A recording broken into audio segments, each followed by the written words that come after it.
Hello and welcome to my review of the 2023 film Wonka. This was the last film that I watched in 2023.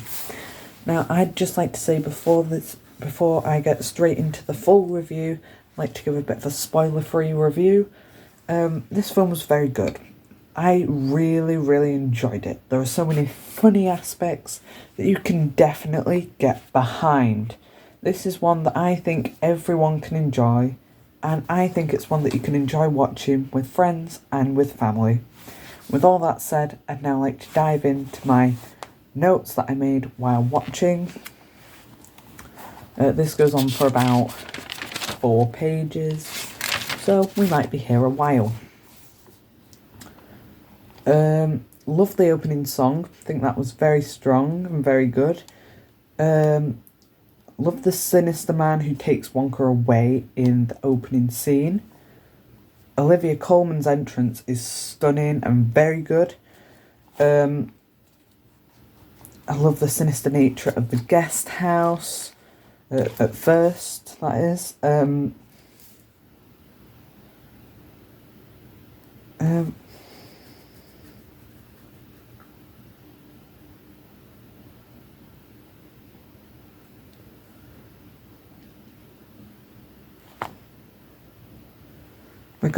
The girl reminds me quite a lot of Matilda, is one thing that I've put here. Timothée Chalamet has great vocals, and I highly recommend that if you're not going to go and watch the film specifically, that you at least listen to the songs, because his vocals are shown off in a lot of the songs. There's a lot of... if you know the show Ghosts from the BBC... The cast of Ghosts, there's quite a lot of them in this. One who really stood out to me is the guy who plays Thomas in Ghosts. I don't know his real name, and I do apologise, but he's very good in this and in Ghosts. The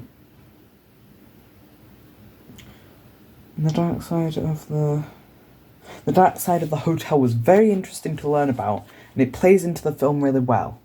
And that is one thing that I love. The suitcase, this is one thing that me and my mum said straight away, reminds us of Mary Poppins.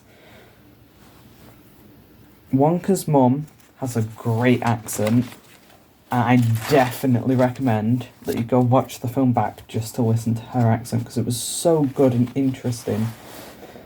The secret meeting place was an incredible idea, and the appearance of Rowan Atkinson was such great casting. The chorus line from the chorus makers in their song is really good, actually. It's one thing that you don't expect in films that aren't made to be musicals, but me and my mum both said that this would do really well on the stage, but it still translates well to the cinema screen. Good references to the original Oompa Loompas and to the original film. That's one thing I didn't like about the Tim Burton one. This one ignored the original completely. This one develops upon the original and has hints and links to the Tim Burton one as well, which is one thing I really like.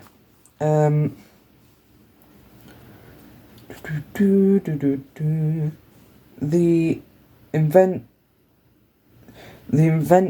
and inventiveness of the chocolate was great, and it just shows like how Wonka's like imagination grew over time.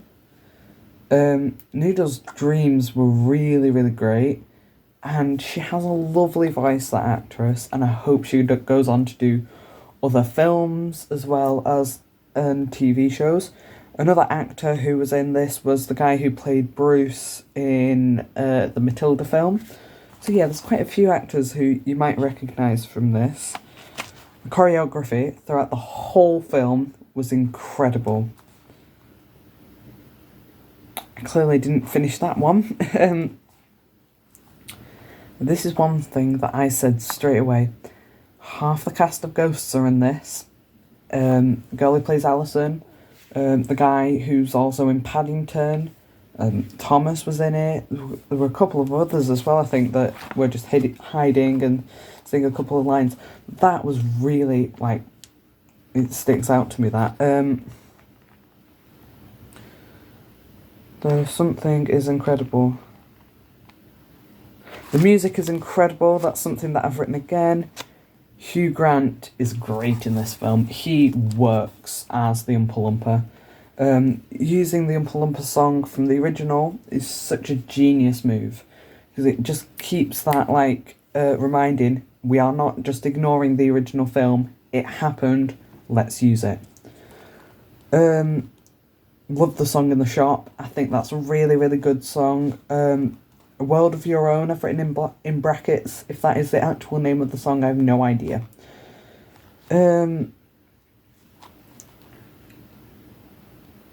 Wanting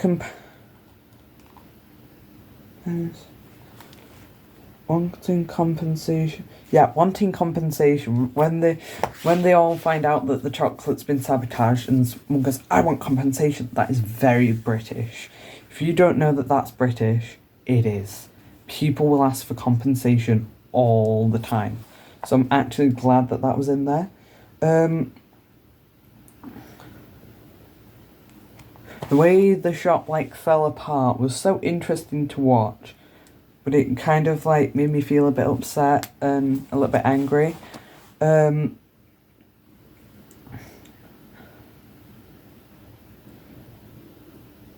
promise of a better life from the shop owners comes up a lot, and actually I think it's a really interesting plot that they just kept using, which is so, so useful. Olivia Colman just kept making me laugh through this film. Honestly, she is brilliant in this. The comedic climax is brilliant. Like, the way that everything keeps going, and the way that the police officer keeps getting fatter. There's so many very funny, like, little things that you can just laugh about when you've watched it.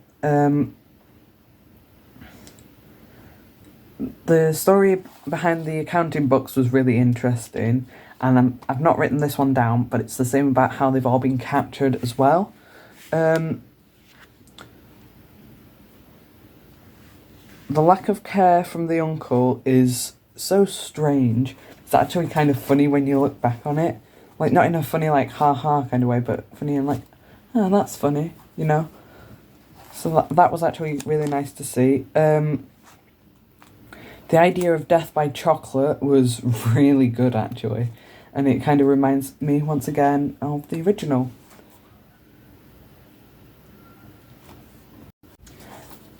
Matt Lucas, another famous face in this. He was incredible and really, really funny. He was another one of the rival chocolatiers, and the moment I spotted and recognised his face, I was like, straight in. And towards the end, obviously, I stopped making notes as we hit the climax, because I'm like thinking, oh, I need to watch this. But I wish they had given a specific location to the film, i.e. Paris, London, New York, just something to give me that sense of, I know where this is.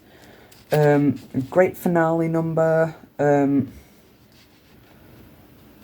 The note at the end was incredible. Whatever that was, I don't remember it. I'll be honest, it was a while ago when I watched this. Pure Imagination was great here near the end of the film. I wish the factory had been built without using CGI though, because you can, number one, you can tell it's CGI. Number two, I think it would have looked better using the practical effects. Now, coming into my categories review, the cast I've given an 8 for the obvious reason is that they were great. They were so funny and they had all the right charm that you needed. Costume design I've given a 6 because, quite frankly, they have a great costume design. Links to the other films, I've already mentioned this. They are there. They are not blatantly obvious that they are linking to the other films in some cases, but they are there, and that is good. So I've given that a 6. Characters, I have given a 7. Quite obvious. The classic characters, and you love them. The CGI, I have given a 6. The plots I've also given a 6. CGI because it wasn't that useful all the time, and the plots because it was great. It was a great plot to watch, and the little subplots as well were really, really funny and really good.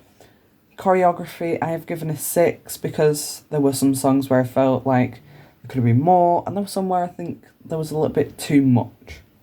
Just remember that. Music, I've given it an 8 because it was great. Plain and simple.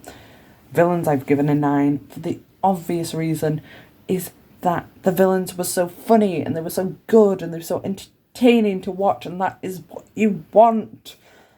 And finally, availability, 10. It's available everywhere in cinemas for now.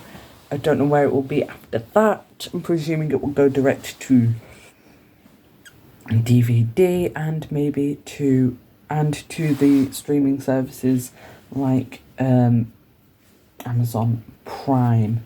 Apart from that, that's all from me for today. So make sure to click the subscribe button down below and like so you never miss any more of my videos. This has been so fun for me, and actually I really enjoyed this film. So make sure to keep on subscribing, liking, sharing, so that I can keep doing what I love. Thank you.